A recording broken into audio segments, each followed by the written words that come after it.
꿈다운 라디오, 꿈다운 새벽 책방, 오늘도 기분 좋게 시작합니다. 네. 스트레스가 습관을 강화한다. 레지던트 과정에 있는 의사는 긴 근무 시간과 야간 근무, 까다로운 환자, 자신의 실수로 누군가 죽을 수도 있다는 두려움까지 감당해야 한다. 한마디로 그들은 엄청난 스트레스를 받는다. 게다가 의젓한 의사가 되려면 수개월 동안 맹렬히 공부해 의사 면허 시험에 합격해야 한다. 요컨대 엄청난 스트레스에 또 엄청난 스트레스가 더해지는 것이다. 포르투갈의 한 연구팀은 만성 스트레스가 미치는 영향을 연구하기 위해 의사 면허 시험이 치러지기 직전에 지난 3달 동안 시험 공부를 해온 레지던트 그룹의 fMRI 스캔을 실시하고 시험을 치지 않는 레지던트들로 구성된 내조군과 비교했다. 그 결과 스트레스를 받은 피험자들은 의도보다 습관에 따라 행동하는 경우가 더 많았다. 그들은 계속 똑같은 선택을 했고 그것을 선택할 때 보상이 점점 줄어들었음에도 달라지지 않았다. 예상대로 습관적 행동의 증가는 습관을 담당하는 배측 선조체 내에서 일어난 처리 과정의 변화 때문이었다. 게다가 스트레스는 의사결정을 담당하는 안화 전두 피질을 축소했다. 이후 피험자들에게 긴장을 풀 시간을 주고 6주 후에 다시 관찰하자 아니나 다를까 배측 선조체의 활동이 정상으로 회복되었고 안화 전두 피질도 정상적인 크기로 돌아왔다. 스트레스는 의도에 따라 행동하기보다는 예전에 하던 습관대로 행동하도록 뇌를 편향시킨다. 우리가 스트레스에 대처하기 위해 습관적으로 하는 행동, 곧 대처 습관을 고치기 어려운 이유 중 하나다. 대처 습관에 난처한 점은 그 행동을 하지 않으면 스트레스가 차 있는 상태 그대로 유지된다는 점이다. 대처 습관을 억제하려 하면 스트레스를 더 많이 받고 그러면 뇌는 더욱더 대처 습관대로 행동하고 싶어 한다. 이는 명백한 하강 나선이다. 이를 해결할 가장 좋은 방법은 스트레스를 줄일 다른 방법을 찾는 것이다. 스트레스 수준을 낮추는 방법에는 여러 가지가 있다. 운동과 결정 내리기, 수면 위생 개선, 바이오 피드백, 감사하기, 사회적 상호작용까지. 자신이 원하는 만큼 스트레스를 줄이지 못할 것이다. 그래도 약간의 스트레스에는 좋은 점이 있다. 습관은 스트레스가 있는 상태에서 더 깊이 학습되기 때문이다. 조금이라도 습관을 바꾸는 데 성공한다면 스트레스가 없는 상태에서 습관을 바꾸려고 노력할 때보다 훨씬 더 큰 효과를 거둘 수가 있다. 뇌는 개와 같다. 저술가이자 그래픽 노블 작가인 닐 게이머는 2012년에 한 졸업식 연설에서 아주 예리한 말을 했다. 당신이 실수를 하고 있다면 그것은 당신이 세상에 나가 무언가를 하고 있다는 뜻입니다. 실수를 전혀 하지 않아야만 습관을 바꿀 수 있는 것은 아니다. 실수는 거의 피할 수 없다. 앞에서도 말했듯이 습관은 반복을 통해 만들어진다. 다시 말하면 연습을 통해 만들어진다.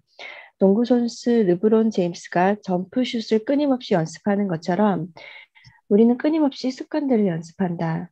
연습이기 때문에 실수하는 것은 당연하다. 특히 초기에는 더 많은 실수를 한다. 오래된 습관이 지속되는 이유는 선조체의 활동 때문이다. 헬스장에 가거나 몸에 좋은 음식을 먹거나 샤워로 하루를 시작하는 것처럼 좋은 습관을 새로 들이려 할 땐 다행히 전전두피질이 선조체를 이긴다. 문제는 전전두피질이 그 일에 주의를 기울이고 있는 동안만 선조체를 이길 수 있다는 것이다. 전전두피질은 항상 경계심을 곤두세우고 있을 수 없다. 전전두피질은 할 일이 아주 많고 주의를 기울일 자원은 한정되어 있다. 주의가 산만해졌거나 스트레스에 치여 더 이상 주의를 기울이지 않게 되면 다시 선조체가 나서 사태를 장악한다. 그럴 때면 아이스크림을 정신없이 퍼먹는다. 퍼먹다 거의 반 통을 다 먹고 나서야 상황을 깨닫는다. 변하겠다고 결단하라. 변하겠다고 결단하는 것은 단순히 변하기를 원하는 것보다 훨씬 더 효과적이다. 그리고 이렇게 결단을 내렸을 때 성공할 확률이 대단히 높아진다. 바꾸고 싶은 부분을 구체적으로 명시해 두는 것도 성취 가능성을 높인다.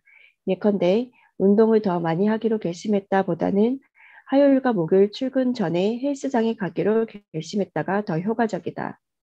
선두체를 훈련해야 하는 개라고 생각하자. 테이블 위에 쿠키 접시를 놔두고는 그 쿠키를 먹었다고 개에게 화를 낼 수는 없다. 개들은 원래 그런다. 무엇을 기대했단 말인가? 가만히 서서 내내 개만 지켜보고 있다면 쿠키는 안전하겠지만 그럴 수는 없는 노릇이다. 언젠가는 전화를 받거나 출근을 해야 하니까. 우리 뇌도 꼭 이 개와 같다. 쿠키를 먹지 않도록 손조체를 훈련하지 않는다면 전전두피질이 다른 곳으로 감시의 눈길을 돌린 사이 무슨 일이 일어날지는 뻔하지 않은가?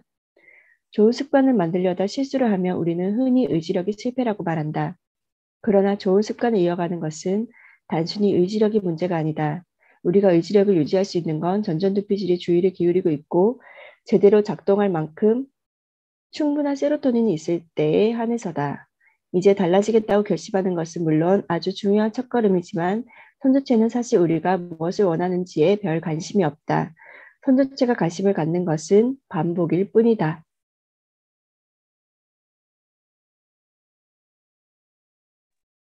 진숙쌤.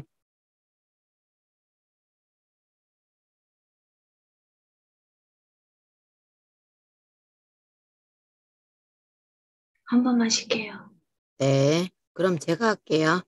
100% 항상 성공할 수 없고 대부분 성공하기도 어렵다.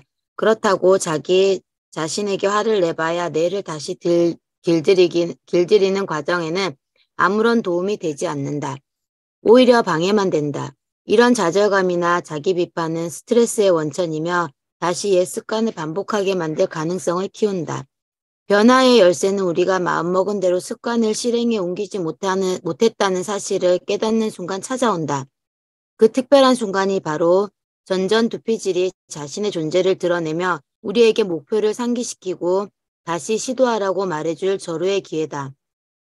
어쩌면 당신은 여러 번 실수를 반복할지 모른다. 그러나 한 번 실수했다고 포기한다면 선조체의 포기를 훈련하게 하는 셈이 된다. 머릿속에서 포기하라고 속삭이는 작은 목소리가 들릴 수 있다. 그 목소리에 자꾸 귀 기울일수록 목소리는 점점 습관처럼 반복될 것이고 저항하기는 점점 더 어려워질 것이다. 우리가 목표를 향한 실천을 고수하면 그 목소리는 점점 약해진다. 집에서 작고 귀여운 강아지를 훈련할 때 그 강아지를 대하듯이 자신을 참을성 있고 친절하게 대하라. 강아지에게 자꾸 스트레스를 주는 건 방바닥에 실을 하도록 유도하는 일일 뿐이다. 처음에 습관이 들지 않으면 그냥 다시 시도하면 된다. 그리고 또다시 그러다 보면 언젠가는 습관이 붙는다. 윤정쌤 바로 읽어주시면 돼요.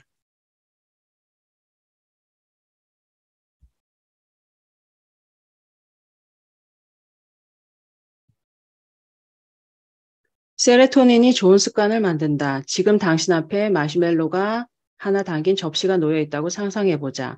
실험복을 입은 상냥한 여성이 당신 옆에 앉아 있다. 그녀는 자신이 곧 방에서 나갈 거라고. 마시멜로를 먹고 싶으면 먹어도 된다고 말한다. 그런데 자신이 돌아올 때까지 기다리면 마시멜로를 2개 주겠단다. 참, 이 시나리오에서 당신은 4살이다. 자, 그래서 당신은 어느 쪽을 선택할 것인가? 지금 하나를 먹을까? 나중에 2개를 먹을까? 현명하게 선택해야 한다. 이 선택이 나머지 인생에 영향을 미칠 수도 있으니까. 이 유명한 실험은 40년 전에 실시했던 것이다. 기다렸다가 마시멜로를 하나 더 받은 아이들은 기다리지 않고 냉큼 먹어버린 아이들보다 성공적인 삶을 살았다. 대학 입학 시험 성적이 더 높았고 대학에 진학한 비율이 더 높았으며 마약을 한 비율은 더 낮았다. 마시멜로 실험은 전전두피질의 세로토닌 기능과 습관적이고 충동적인 선조체를 이길 수 있는 능력을 시험한 것이다. 실제로 최초의 마시멜로 실험에 참가한 아이들의 뇌를 40년 뒤 fMRI로 스캔했는데 전전두의 활동에서 차이가 드러났다. 4살 때 기다렸던 마시멜로를 하나 더 받은 사람들은 아니나 다를까 충동을 통제하는 보계측 전전두피질에서 더 큰 활동을 보였다. 다행히 세로토닌계는 4살 때 꼼짝없이 고정되지 않는다. 세로토닌의 활동을 촉진할 수 있고 그럼으로써 좋은 습관을 더 쉽게 만들 수 있다. 이제 그 방법을 몇 가지 소개하겠다. 햇볕 쬐기. 인간이 처음 진화를 시작했을 무렵에는 LED 화면과 형광등으로 밝힌 칸막이 사무실이 없었다. 대신 사람들은 태양에서 빛을 얻었다. 햇빛에는 인공 조명보다 확연히 우위에 있는 장점들이 있다. 우선 햇빛의 자외선을 피부로 흡수하면 우리 몸에서 비타민 D가 만들어진다. 비타민 D의 여러 중요한 기능 중 하나는 세로토닌 생성을 촉진하는 것이다. 둘째로 햇빛은 대부분의 인공 조명보다 훨씬 강렬하다. 사무실 전등이 아주 환하다고 생각할지 모르지만 그것은 단지 우리 눈이 주위 밝기에 잘 적응하기 때문이다. 사실상 맑고 활창한 날 햇빛의 광도는 그보다 100배는 더 밝다. 밝은 햇빛은 세로토닌 생성을 향상하고 세로토닌 수송체가 흡수되는 것을 막는다. 이는 항우울제가 하는 일이기도 하다. 마지막으로 하늘을 푸르게 보이도록 하는 햇빛의 산란광은 일주기 리듬을 조절하는 광수용체를 자극하는 데 가장 적합하다. 그러므로 인공 조명보다 질 좋은 수면을 촉진하는 데 훨씬 뛰어나다. 마사지 받기. 아기부터 산모, 유방암 생존자, 편두통을 앓는 사람까지 이르기까지 마사지가 효과가 있음을 확인한 연구가 많다. 이 결과들은 마사지가 세로토닌을 30% 정도까지 끌어올린다는 사실을 분명히 보여준다. 또한 마사지는 스트레스 호르몬을 줄이고 도파민 수준을 높이는데 이는 새로운 좋은 습관을 들이는 데 도움이 된다. 운동하기. 5장에서 자세히 이야기했지만 반복해서 나쁠 게 없다. 운동은 세로토닌의 생성과 분비를 모두 증가시킨다. 특히 달리기나 자전거 타기 같은 유산소 운동이 세로토닌을 끌어올리는 데 가장 좋다. 흥미롭게도 운동을 하려고 지나치게 노력하거나 억지로 해야 한다고 느끼면 제대로 된 효과가 나지 않을 수 있다. 스스로의 선택에 따라 운동한다고 받아들이면 신경화학적 효과가 달라진다. 어쩌면 그것은 태고적부터 전해오는 본능의 결과인지 모른다. 무언가를 사냥하기 위해 달리는 것과 무언가에게 사냥당하지 않으려고 달리는 것의 차이랄까? 행복한 기억 되새기기. 전체 퍼즐 중 제일 간지러운 조각처럼 보일 수 있지만 어쩌면 가장 중요한 조각일지 모른다. 게다가 가장 간단히 할 수 있는 일이기도 하다. 인생에서 일어났던 긍정적인 일을 떠올리기만 하면 되는 것이다. 이 단순한 행위가 전방 대상 피질에서 세로토닌 생성을 증가시킨다. 이 사실을 밝혀낸 연구는 슬픈 기억을 떠올리는 것이 전방 대상 피질의 세로토닌 생성을 감소시킨다는 사실도 밝혀냈다. 그러므로 긍정적인 기억을 떠올리면 세로토닌을 증가시키고 부정적인 일을 생각하지 않도록 막아주는 두 가지 효과가 있는 것이다. 즐거웠던 때를 기억하라. 어린 시절에 경험한 특별한 생일 파티나 재미있었던 여행 혹은 유난히 즐거웠던 어느 일요일 오후를 기억해도 좋다. 세부적인 장면을 머릿속에 떠올려 보는 것도 좋고 나중에 참고할 수 있도록 적어두면 더 좋다. 기억이 잘 안 난다면 옛 친구와 이야기를 나눠보거나 사진을 보거나 행복했던 시절의 일기를 읽어보라. 이를 필요한 만큼 반복하라.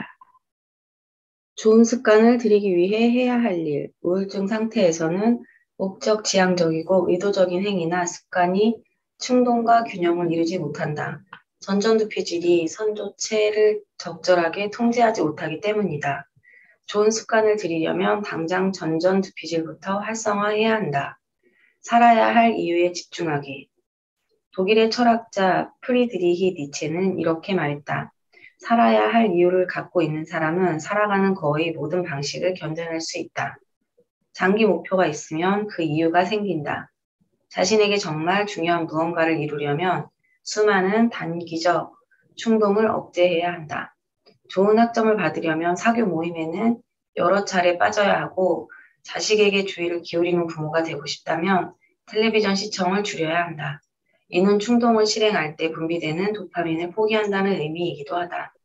그런데 다행히도 충동을 억제하는 것이 언제나 도파민을 감소시키기만 하는 것은 아니다.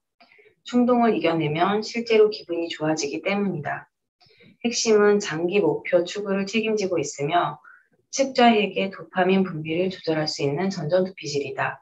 그러므로 더 큰 가치를 두는 일에 기여하기만 한다면 충동을 억제하는 데서 보람을 느낀다.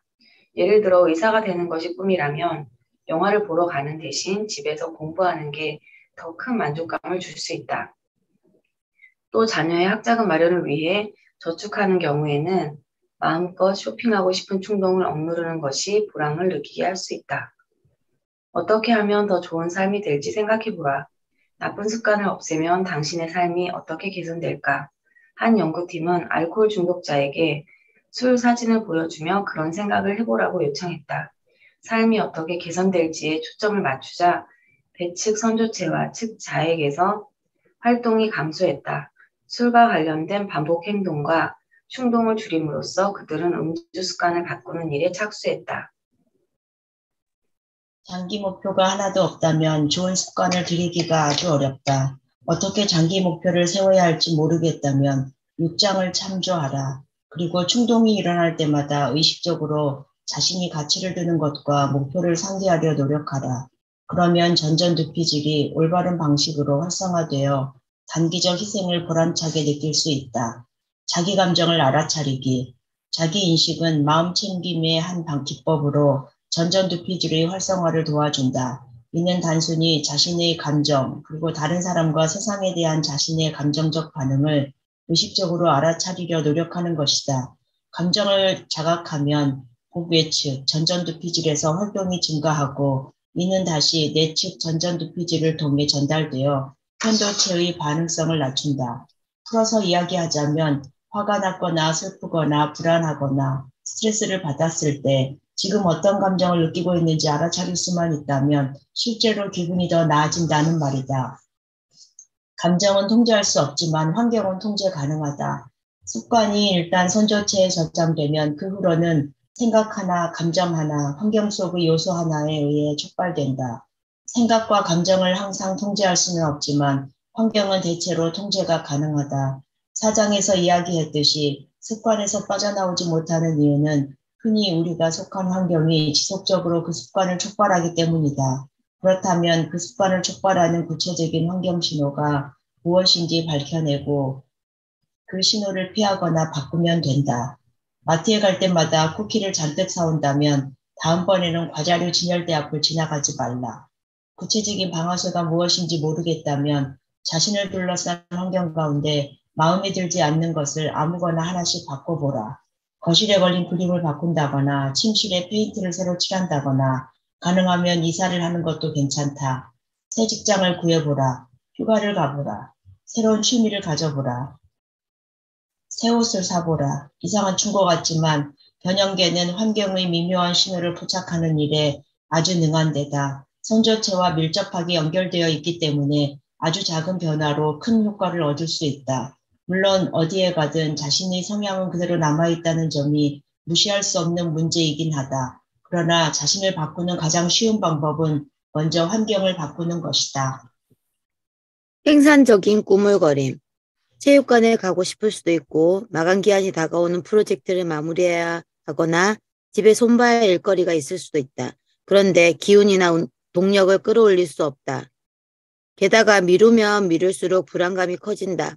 기운도 없고 해야 할 동기도 느낄 수 없을 때 억지로 일하려 애쓰는 것은 차 안에 앉아 가속기를 밟지 않고 방향을 돌리려 애쓰는 것과 비슷하다. 운전석에 앉아 핸들을 돌려봐야 아무 일도 일어나지 않는다. 핵심은 운전을 시작하는 것이다. 우리가 해야 하는 일도 마찬가지다. 페이스북을 들여다보거나 형편없는 리얼리티 TV쇼를 보거나 심지어 아무것도 하지 않은 채 미루고만 있는 상황은 운전석에 앉아 운전을 하지 않고 핸들만 잡고 놀고 있는 상황과 다름없다. 어디로 데려다 주지 않는다. 대신 무언가 생산적인 일, 무엇이든 좋으니 생산적인 일을 그냥 시작하라. 원래 했어야 할 일이 아니라도 괜찮다. 싱크대에 놓인 접시를 하나라도 닦자. 구두를 신어보자. 업무 관련 이메일을 한 통 보내자. 할 일 목록에 체크해야 할 일 중 아무거나 골라서 하자. 중요도가 떨어지는 일이라도 괜찮다. 어쨌든 해야 할 일이고 그 일이라도 하면 계속 앞으로 나갈 수 있다. 일단 생산적인 일을 하기 시작하면 선조체와 전전두피질의 몇몇 부분에서 도파민이 분비된다. 그러면 정말로 해야 할 일을 할 수 있는 에너지와 동력이 생겨난다. 지금 미적거리는 것은 전혀 문제가 되지 않는다. 미적거리면서도 조금은 생산적이 되고자 노력하자. 윌리엄 제임스가 그랬듯이 우리도 신경계를 적이 아닌 동지로 만들 수 있다. 우리에게는 좋은 습관을 만들 힘이 있고 좋은 습관은 우울증에서 벗어나게 할 힘이 있다. 9장 바이오 피드백의 힘. 우리 아버지는 꽤 행복하고 느긋한 분인데 매주 3번씩 차를 몰고 댄스 스튜디오에 다녀오는 일이 아버지의 이런 성향에 일조하는 것 같다. 단단한 목재가 깔린 환한 방에서 머리카락을 다 밀고 서핑용 반바지를 입은 근육질 남자가 영어와 산스크리트어가 뒤섞인 말로 속삭이듯 수업을 진행한다. 아버지와 다른 학생들은 몸을 구부리고 비틀며 이상한 자세를 취한다. 유리창에는 이들이 입과 코에서 내뿜는 습기가 뿌옇게 서려 있다. 아버지는 약 10년 동안 요가를 해오셨다. 나는 스포츠를 좋아하지만 여러 해 동안 이 이상한 형태의 강도 높은 스트레칭이 뭐가 그리 대단한지 이해하지 못했다. 그러나 직접 요가를 시작하고 우울증의 신경과학을 더 자세히 배우고 난 뒤 나는 고대로부터 내려온 이 수련이 신체와 뇌의 관계를 새롭게 이해하는 또 다른 기름을 깨달았다. 수십 년 동안 요기들은 요가가 우울증을 치료하고 만성 통증을 완화하며 스트레스를 줄여주고 심지어 면역계를 개선하는 데다 혈압을 낮춘다고 주장해왔다. 이 모든 것이 뉴 에이지의 황당한 횡설수설처럼 들릴지 모르지만 놀랍게도 지금은 과학 연구가 이 모든 주장을 뒷받침한다. 당당한 전사 자세나 까마귀 자세를 취하는 것이 이렇게나 광범위한 효과를 낳는다는 것이 마법처럼 느껴진다. 하지만 그것은 사실 마법이 아니라 신경과학이다. 여기서는 요가만을 이야기하려는 것이 아니다. 이 장에서는 바이오 피드백, 곧 몸이 하는 일에 따라 뇌의 활동이 달라진다는 단순한 사실을 다룬다. 요가는 그저 의식적인 바이오 피드백을 통해 뇌의 변화를 촉진하는 하나의 예일 뿐이다. 바이오 피드백에는 심장 박동수 모니터라든가 신체가 무엇을 하고 있는지 알려주는 기계 장치 같은 특별한 기술이 필요하다고 생각하는 사람들이 있다. 그런 기술은 신체의 변화를 쉽게 파악하는 데 도움을 주지만 사실 우리 뇌에는 그런 기술이 필요치 않다. 뇌는 신체에 그러니까 심장 박동수와 호흡수, 근육 긴장 등 수십 가지 신체 활동에 주의를 기울일 수 있는 완벽한 능력을 지니고 있기 때문이다. 뇌는 우리가 의식하든 하지 않든 그 모든 일을 항상 예의주시하고 있다. 요가를 하자. 예, 하세요. 네. 요가를 하자. 요가는 스트레칭, 호흡, 긴장 풀기, 자세 바꾸기를 포함해 이 장에서 제안하는 거의 모든 요소를 활용하며 실제로 우울증을 치료하는 데 도움이 된다. 등을 젖히고 가슴을 여는 요가 동작은 특히 긍정적인 감정을 높이는 데 효과적이다. 우리는 내가 우리 몸을, 특히 감정과 관련해 몸을 통제할 수 있다는 것을 알고 있다. 겁을 먹거나 흥분하면 심장 뛰는 속도가 빨라진다. 좌절을 느끼면 턱에 힘이 꽉 들어간다. 그러나 이 책에서 다룬 거의 모든 내용이 그렇듯이 감정도 일방 통행로가 아니다. 감정은 피드백 회로다. 뇌의 활동은 몸이 어떻게 하느냐에 따라 달라진다. 자세를 바꾸거나 얼굴의 긴장을 풀거나 호흡 속도를 늦추는 것처럼 아주 단순한 행동이 뇌의 활동에 극적인 영향을 미칠 수 있고 생각과 기분, 스트레스에도 영향을 미친다. 이런 변화는 대개 일시적이지만 지속적인 변화도 가능하다. 습관을 바꾸는 경우가 특히 그렇다. 자신의 몸을 자각하면 바이오 피드백을 더욱 향상할 수 있다. 바이오 피드백은 어떻게 작동하는가? 뇌는 끊임없이 신체의 각 부분들이 보내는 신호를 받아 그곳에 어떤 느낌이 드는지를 파악한다. 그 신호들을 이해하고 통제하는 법을 알면 상승 나선에 강력하게 박차를 가할 수 있다. 뇌에는 몸에서 오는 감각만을 전담하는 영역이 있다. 또한 각 감각은 감각 피질의 각자의 위치를 갖고 있다. 감각 중에는 감정적인 성분이 포함된 것도 있는데 그러한 감정 성분은 섭렵해서 처리한다. 감각을 처리하는 방식이 어떻게 다른지는 통증과 관련해 가장 분명하게 드러난다.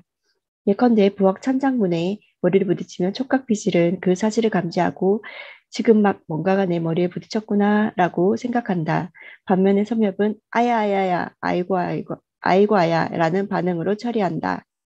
배가 고픈 건가 스트레스를 받은 건가. 감정적인 감각은 그리 엄밀하지 않기 때문에 내가 잘못 해석하는 경우가 자주 발생한다. 예를 들어 뇌는 배에서 무슨 일이 일어났다는 신호를 받는다. 그때 뇌는 스트레스 받은 것을 배가 고프다는 신호로 해석할 수 있고 배가 고픈 것을 스트레스 받았다는 신호로 해석할 수 있다. 이런 유형의 신호는 자동차 엔진 점검 등과 비슷하다. 어떤 일이 벌어졌다고 경고해 주기는 하지만 정확히 무슨 일이 벌어졌는지는 말해주지 못한다. 자신의 감정을 차분하게 스스로 평가해 보며 신호를 구분하는 데 도움이 된다. 통증뿐 아니라 근육의 긴장이나 뱃속의 울렁거림 같은 여러 감각에도 감정적인 요소가 담겨 있다. 이런 감각들이 보내는 신경 신호는 미주신경을 통해 전달된다. 상체 전체에 퍼져 있는 미주신경은 심장 박동수, 호흡, 소화 등 여러 신체 기능에 관한 정보를 뇌에 실어 보내는데 그러한 기능에는 대개 감정적인 요소가 담겨 있다. 우울증 상태일 때의 바이오 피드백. 어머니가 하시던 말씀을 기억하는가? 인상 쓰지 마라. 평생 찡그린 얼굴 된다. 대략 맞는 말이다. 얼굴을 찡그리면 기분이 나빠지고 기분이 나빠지면 얼굴을 더욱 찡그리게 된다. 바이오 피드백의 힘을 잘 인지하지 못하고 있는가? 그렇다면 바이오 피드백이 지금 의도치 않게 우리를 하강나선에 빠뜨리거나 그곳에서 빠져나오지 못하게 막고 있을 수 있다. 우울증 상태일 때 사람들은 자기도 모르게 부정적인 유형의 바이오 피드백을 만들어내는 경향이 있다. 예를 들어 어깨를 앞으로 구부정하게 늘어뜨린 소심하고 내향적인 자세를 취하고 있으면 슬픔이 더욱 깊어진다. 우울증에 걸린 사람들은 근육이 심하게 긴장되어 있는데 그럴 경우 불안감이 심화되고 심박 편의도가 떨어진다. 이 용어를 들어봤든 들어보지 못했든 어쨌든 우리 기분에 큰 영향을 미친다. 심박변도이란 들어서 짐작되는 딱 그 뜻이다. 건강한 사람은 심박이 때에 따라 더 빨리 뛰기도 천천히 뛰기도 하면서 조금씩 변한다. 신체 기능에 관한 정보는 미주신경을 타고 이동하면서 숨을 내쉴 때마다 심장 박동수를 떨어뜨린다.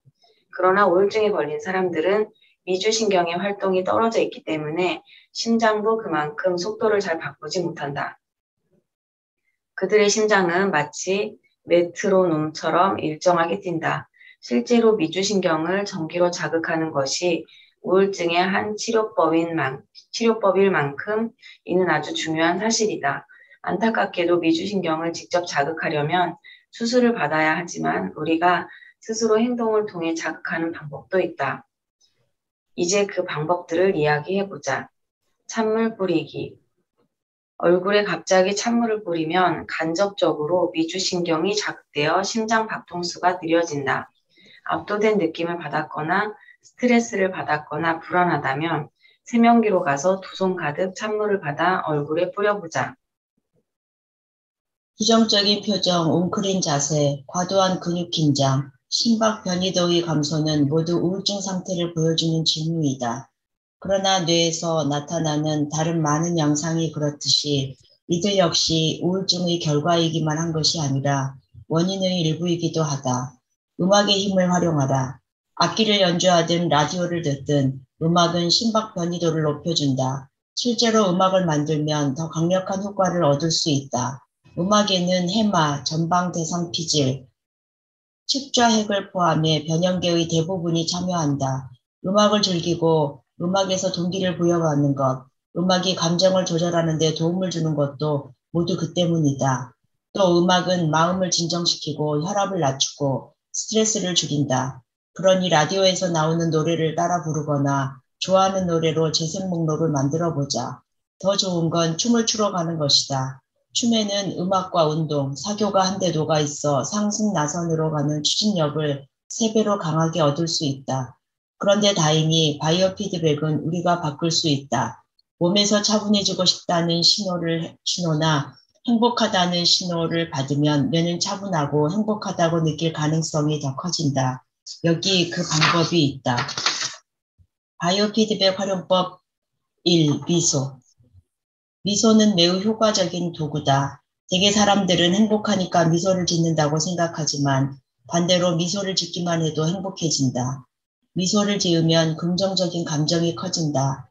1980년대에 실시한 한 고전적인 연구에서는 연필을 이용해 사람들을 자기도 모르는 새 미소 짓거나 찡그리게 만들었다. 참가자들에게는 감정을 연구하는 실험이라고 말해주지 않은 채 입술을 대지 않고 이로만 물고 있거나 입술로 물고 있거나 손에 쥐는 3가지 방법 중 하나로 연필을 잡고 있도록 했다.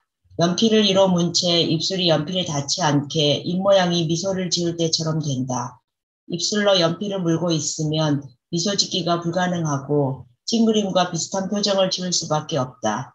연필을 손으로 쥔 그룹은 대조군이었다. 이런 상황에서 참가자들에게 만화를 보여주고 얼마나 웃겼는지 점수를 매기게 했다. 미소 그룹은 찡그림 그룹보다 만화가 훨씬 더 웃기다고 생각했고 대조군은 두 그룹의 중간 정도로 웃기다고 생각했다. 스마일, 미소를 짓자. 얼마나 간단한 일인가. 게다가 기분까지 좋아진다. 연필도 필요 없다. 다른 사람에게 보이려고 미소 짓지 말고 거울을 보면서 미소 짓지도 말라. 그냥 얼굴에 긴장을 풀고 양쪽의 꼬리를 끌어올리자. 바이오 피드백이라는 복잡하고 경이로운 과정이 곧바로 작동할 것이다. 그보다 최근에 한 연구에서는 참가자들에게 감정이 실린 표정 사진을 보여주고 뺨을 끌어올리거나 눈썹을 수축시켜보라고 요청했다.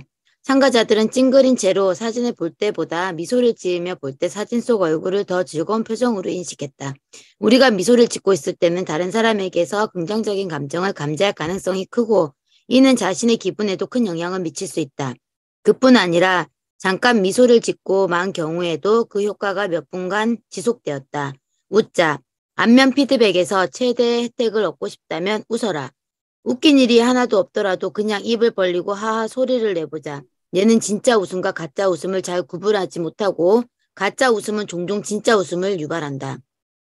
안면 피드백이 효과를 나타내는 이유는 내가 특정한 안면 근육의 수축을 감지하면 내가 지금 무언가에 행복해지고 있나 봐라고 생각하기 때문이다. 마찬가지로 그 근육이 수축되지 않았을 땐 지금은 난 행복하지 않은가 봐라고 생각한다.